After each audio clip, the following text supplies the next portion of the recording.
the designer of this airplane, sold it to Henry Ford.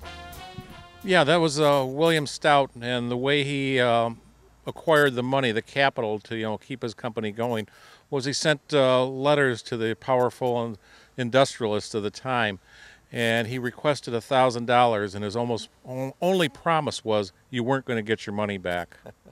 He designed the original single and multi-engine forms of the airplane.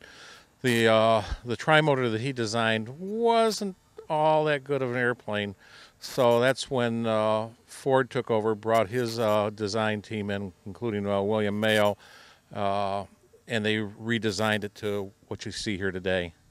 Ashley, it really is a Ford. Henry Ford built them right on his line. It's a Ford. As a matter of fact, the original Ford trimotors used Model T control wheels.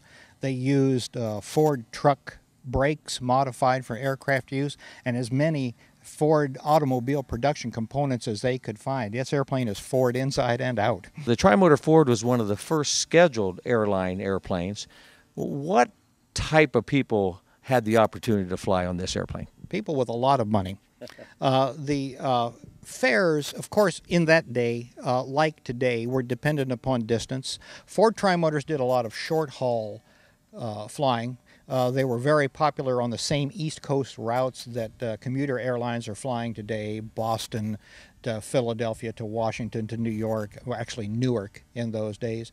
But Transcontinental Air Transport actually did operate these airplanes on a coast-to-coast service. Combination of sleeper train, leaving New York in the evening and riding to Columbus, Ohio. The next day, all day spent on the Ford trimotor until you reached Waynoka, Oklahoma that evening.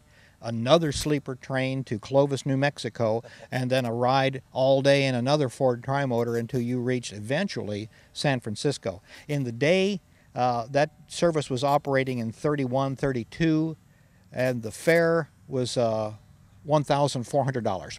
And that was a lot of money in 1929. That was an incredible amount of money. We calculated it out to about $14,000 today, and that was a one-way fare.